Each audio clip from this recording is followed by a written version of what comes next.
बिहार में होने वाली बीपीएससी के माध्यम से प्राथमिक, माध्यमिक और उच्च माध्यमिक स्तर के शिक्षकों की भर्ती के लिए प्राथमिक की अगर बात करें तो वहां पर बीटीटी या फिर सीटीटी एलिजिबिलिटी क्राइटेरिया में रखा गया है।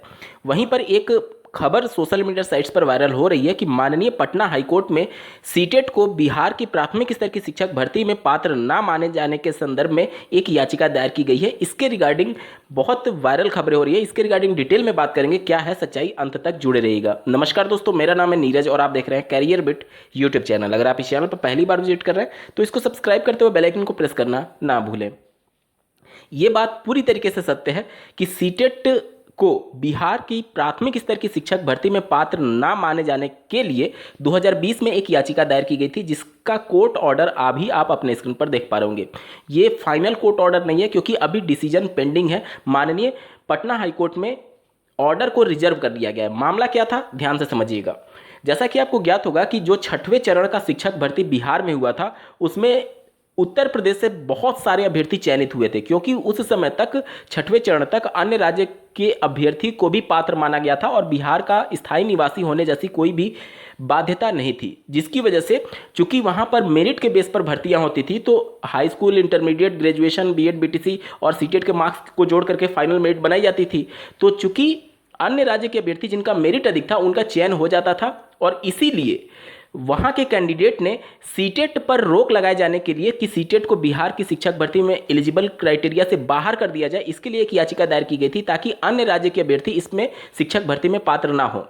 क्योंकि बीटीईटी जो है वो अन्य राज्य के अभ्यर्थी पास नहीं होंगे, सीटेट जो क्वालिफाई होगा वही शिक्षक भर्ती में चयनित होगा। तो डायरेक्टली इसका मतलब ये था कि अन्य राज्य के अभ्यर्थियों को कैसे भी करके रोका जाए बिहार की शिक्षक भर्ती में। इसीलिए 7वें चरण से पहले जो अभी शिक्षक प्रक्रिया चल रही है, जिसके लिए आवेदन शुरू हो गए हैं, उससे पहले ये कोर्ट में याचिका डाली गई कि अब सीटेट को मान्य ना किया जाए। इसके संदर्भ में देखिए कई सुनवाइयां हुई थी। आप कोर्ट नंबर यहां पर देख सकते हैं, सन 9574 ऑफ 2020।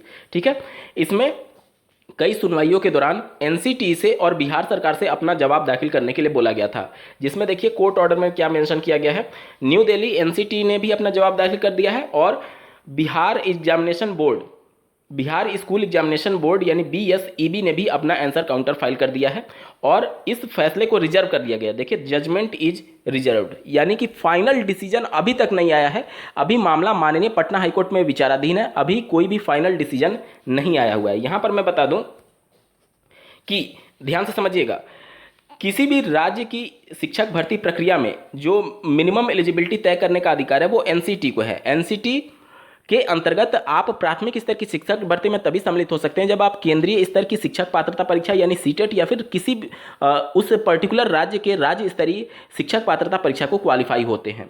बिहार राज्य सरकार की बात करें तो यहाँ पर बीटीटी की जो परीक्षा होती है वहाँ पर बिहार स्कूल एग्जामिनेशन बोर्ड के द्वारा रोक लगा दी गई है। आप लोगों ने देखा होगा कि 2-3 साल से वहां पर बीटीईटी की परीक्षा ही नहीं हो रही है। क्यों?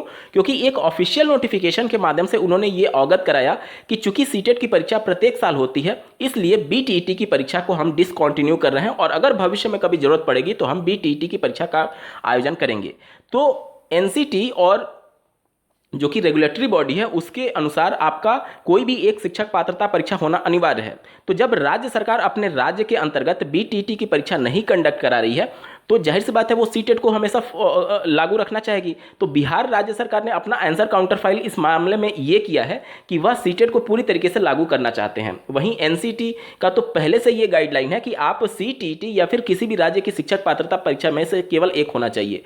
तो यहां पर जो फैसला आएगा, निश्चित तौर पर सीटेट को डिसकंटिन्यू नहीं किया जा सकता, क्योंकि बिहार राज्य सरकार अब बीटीटी यानी राज्य स्तरीय शिक्षक पात्रता परीक्षा कंडक्ट करा ही नहीं रही है और उस पर पूरी तरीके से रोक लगाने के संदर्भ में एक ऑफिशियल नोटिफिकेशन भी जारी कर दी है कि बीटीटी की परीक्षा हम कंडक्ट नहीं कराने वाले हैं, सीटेट को पूरी तरीके से मान्य रखा जाएगा।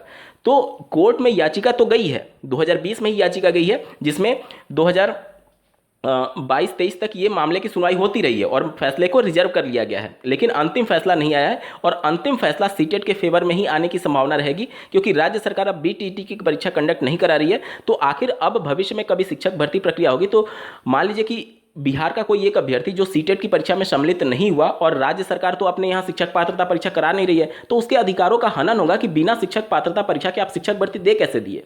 तो इसलिए राज्य सरकार और एनसीटी कभी नहीं चाहेगी कि बिहार में एक तरीके से सीटेट को वैलिड ना माना जाए, क्योंकि अन्य राज्यों में भी आप देखेंगे जहां पर सीटेट को वैलिड नहीं माना जाता है, लेकिन वहां की राज्य सरकार प्रत्येक वर्ष वहां की इस राज्य स्तरीय शिक्षक पात्रता परीक्षा कंडक्ट कराती है। आप एमपी का देख लीजिए, इसके बाद से हरियाणा का देख लीजिए, प्रत्येक वर्ष वहां पर शिक्षक पात्रता परीक्षा कंडक्ट कराए जाते हैं।